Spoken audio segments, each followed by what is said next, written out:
Hello friends, welcome back to filmy treasure. आज मैं आपको जिस मूवी के बारे में बताने जा रही हूँ उसका नाम है सुपरनैचुरल। मूवी की शुरुआत में हम देखते हैं कि एक एलियन लड़की दूसरे लोगों का वजन कम करने के लिए उनके शरीर से चर्बी सक करती है। इस तरीके से 5 मिनट से भी कम समय में 10 किलो वजन कम किया जा सकता था।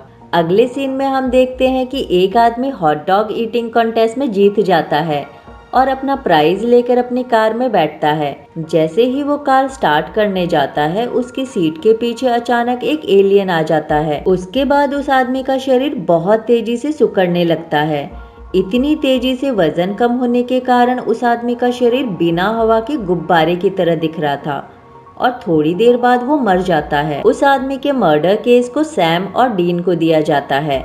सैम और डीन दोनों भाई हैं। जब सैम और डीन मर्डर केस की फाइल पढ़ते हैं तो वो देखते हैं कि उस आदमी का वजन 200 किलो से घटकर 50 किलो हो गया था, जिसके कारण उस आदमी की मौत हो गई थी। अगले दिन ऐसे ही मर्डर का एक और मामला सामने आता है, जिसमें एक औरत के सिर पर वार करने के बाद उसके शरीर में से सारी चर्बी को सक कर ली गई थी। जब वो दोनों भाई उस औरत के मर्डर सीन पर छानबीन करने के लिए जाते हैं तो वो देखते हैं कि उस औरत के शरीर पर एक सक्शन मार्क है। मर्डर की छानबीन करने के लिए वो दोनों उस औरत के पर्सनल ट्रेनर से बात करते हैं।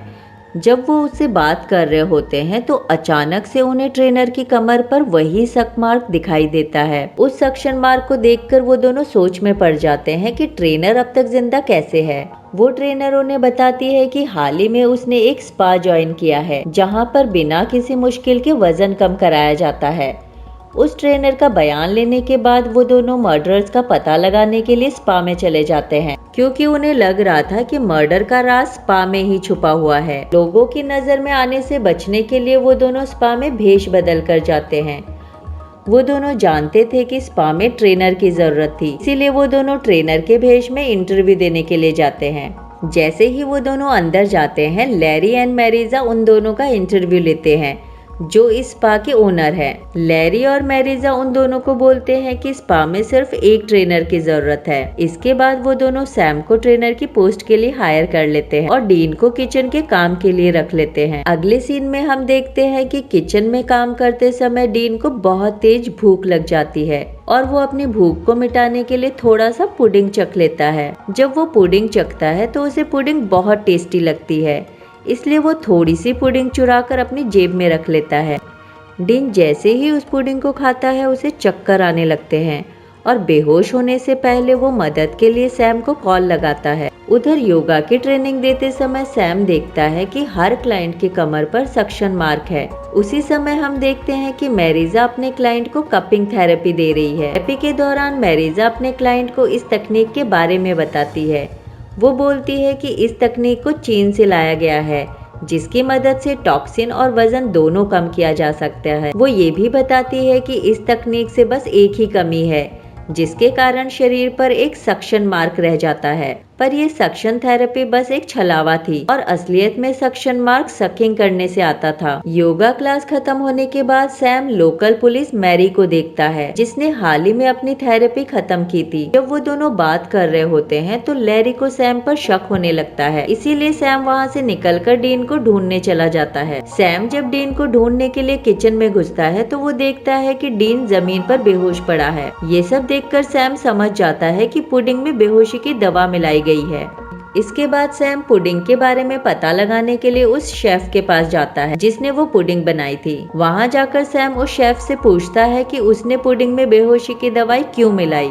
शेफ उसे बोलता है कि उसे इस बारे में कोई जानकारी नहीं है, पर सैम जानता था कि शेफ झूठ बोल रहा है, इसीलिए सैम शेफ को धमकाने लगता है। थोड़ी देर धमकाने के बाद शेफ सब कुछ बता देता है। वो बताता है कि कपिंग थेरेपी से पहले वो मरीजा के दिए हुए सप्लीमेंट्स को पुडिंग में डालकर क्लाइंट को दे देता था।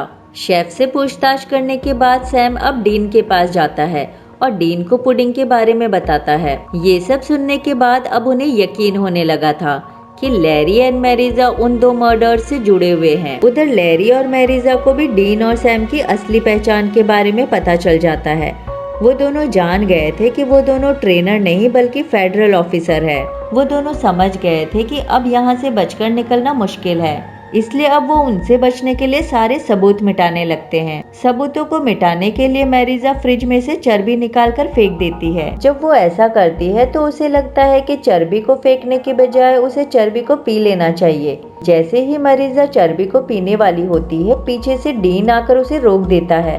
उसके बाद डीन मैरिजा को एक चेयर से बांध देता है और उससे पूछताछ करता है। जवाब में मैरिजा उसे बोलती है कि वो मर्डर नहीं है बल्कि एक फिश टैको है। डीन उससे फिश टैको के बारे में पूछता है। मैरिजा उसे बताती है कि वो एक पेरुवियन फैट सकर है और दूसरे लोगों की चर्बी खाकर जिंदा रहती है। वो डीन को बोलती है कि इस काबिलियत के जरिए वो लोगों का वजन भी कम कर सकती है और साथ ही साथ अपनी भूख भी मिटा सकती है। वो डीन को बताती है कि उन लोगों का मर्डर उसने नहीं बल्कि उसके भाई एल्सोना ने किया है, क्योंकि उसे अपनी भूख पर काबू नहीं था। लैरी चुपके से मैरिजा की बातें सुन लेता है और उसे बहुत गुस्सा आता है। वो जानता था कि उसने और मैरिजा ने बहुत मेहनत करने के बाद इस स्पा को बनाया था और वो अल्सोना की वजह से अपने स्पा को खतरे में नहीं डालना चाहता था।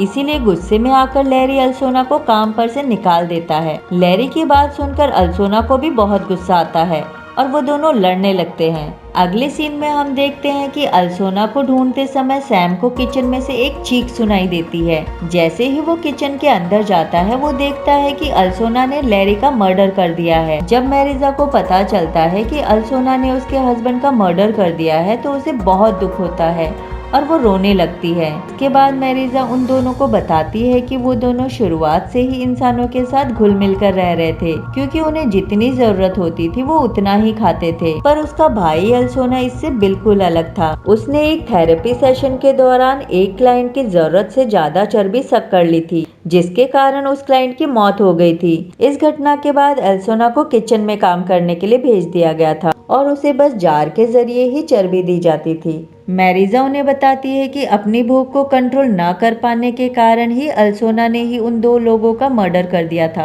अल्सोना को और मर्डर करने से रोकने के लिए मैरिजा उसके छुपने का ठिकाना बता देती है। उसकी लोकेशन जानने के बाद डीन और सैम उसे पकड़ने के लिए बेसमेंट में जाते हैं।